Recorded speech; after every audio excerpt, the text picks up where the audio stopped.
Chris Austin Hadfield. Through his many achievements in space, his dedication to perfection, and his many firsts as a Canadian in space, he inspires young Canadians and brings honor and recognition to Canada and its space agency. Chris Austin Hadfield was born in Sarnia, Ontario, August 29, 1959, and raised on a farm near Milton, Ontario. His is a flying family, and he became interested in flying at an early age. In July 1969, he watched television as Neil Armstrong stepped onto the moon, and he resolved then that he would become an astronaut. This resolve governed everything he did from then on, and he excelled at every challenge. As an air cadet, he won glider and powered pilot scholarships and graduated with honors from Milton High School in 1977. Hadfield joined the Canadian Armed Forces in May 1978. He studied at Royal Roads Military College in Victoria and Royal Military College in Kingston, graduating with a BSc in Mechanical Engineering with honors in 1982. In addition to his honors studies, he was top pilot at basic flying training in Portage la Prairie, Manitoba in 1980.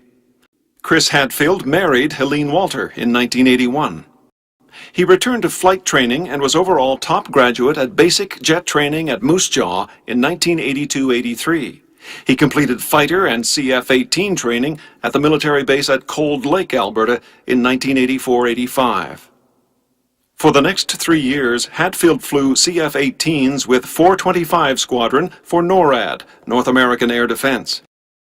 In June 1985, Colonel Hadfield flew the first CF-18 intercept of a Soviet Bear long-range patrol aircraft on the east coast of Canada. He attended the U.S. Air Force Test Pilot School at Edwards Air Force Base in California and was presented with the 1988 Lethan Tittle Award for Top Graduate. Upon graduation, he served as an exchange officer with the U.S. Navy at the Patuxent River Naval Air Station in Maryland. From 1989 to 1992, Chris Hadfield flight tested the FA-18 and the A-7 aircraft. He performed research work with NASA on the FA-18 and participated in the extremely dangerous FA-18 out-of-control recovery test program. While on this exchange posting, Colonel Hadfield was named the U.S. Navy Test Pilot of the Year in 1991. He also attended the University of Tennessee at this time, where he received a Master of Science in Aviation Systems in 1992. In June 1992, Hadfield was selected to become one of 4 new Canadian astronauts. He was assigned by the Canadian Space Agency to the NASA Johnson Space Center in Houston in August of that year, where he addressed technical and safety issues for shuttle operations, contributed to the development of the glass shuttle cockpit, and supported shuttle launches at the Kennedy Space Center in Florida. He was NASA's chief capcom, the voice of mission control to astronauts in orbit for 25 space shuttle missions. In November 1995, Hadfield made his first flight into space on STS-74, NASA's second space shuttle mission to rendezvous and dock with the Russian space station Mir. During the 8-day flight, the crew of Space Shuttle Atlantis successfully attached a 5-ton docking module to Mir and transferred over 1,000 kilograms of food, water, and scientific supplies to the cosmonauts. Hadfield flew as the first Canadian mission specialist, the first Canadian to operate the Canadarm in orbit, and the only Canadian ever to board Mir. From 1996 to 2000, Hadfield served as the chief astronaut for the Canadian Space Agency, representing Canadian astronauts and coordinating their activities. 5, 4, 3, 2, 1, and liftoff of Space Shuttle Atlantis with the Russian docking module, the threshold to world cooperation in space. In April 2001, Hadfield was selected for a second spaceflight, this time on STS-100, International Space Station Assembly Flight 6A. The crew of Space Shuttle Endeavour delivered Canadarm2, the new Canadian-built robotic arm.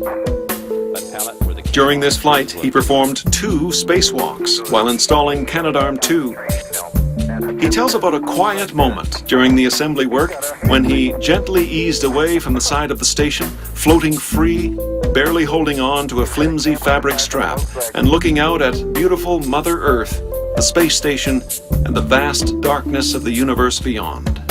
Yeah, it's beautiful.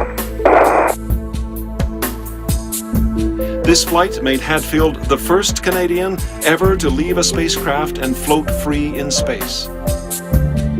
In total, he spent more than 14 hours outside of the spacecraft while orbiting 10 times around the Earth. The entire STS-100 mission was accomplished in 11 and a half days, during which time the shuttle traveled 7.9 million kilometers and orbited the Earth 187 times. Main gear touchdown. From 2001 to 2003, Chris Hadfield was the Director of Operations for NASA at the Yuri Gagarin Cosmonaut Training Center in Star City, Russia. His work included coordination and direction of all International Space Station crew activities in Russia, the overseeing of training and crew support staff, as well as policy negotiation with the Russian space program.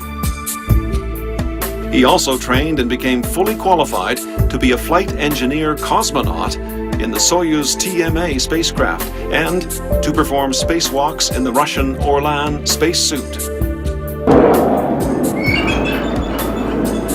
Chris Hadfield is a member of the Royal Military College Club, the Society of Experimental Test Pilots, and the Canadian Aeronautics and Space Institute.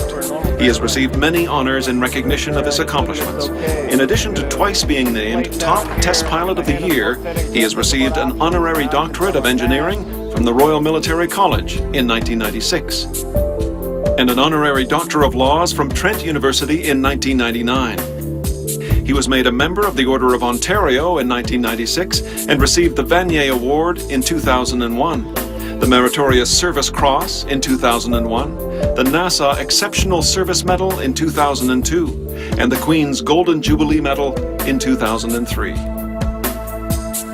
Currently, Hadfield is a civilian astronaut, having retired as a colonel from the Canadian Air Force in 2003, after 25 years of military service. The assembly task is to just reach back with the arm as normal, grab the docking module, lift it vertically, and then bring it around and put it vertically on top of the ODS. He is Chief of Robotics for NASA at the Johnson Space Center in Houston, Texas. Chris Hadfield lives with his wife Helene and family in Houston and continues a close relationship with his parents and his siblings. He is an inspiration to young Canadians and devotes many hours to encouraging students to pursue their education and to follow their dreams. All I know is the future is waiting out there for us to find. Big smoke, pure imagination. Big smoke, more fragile than you see. Big smoke, carry precious cargo. Show us how to live and how to dream. Ah, and big smoke, carry precious cargo. Show us how to live and how to dream.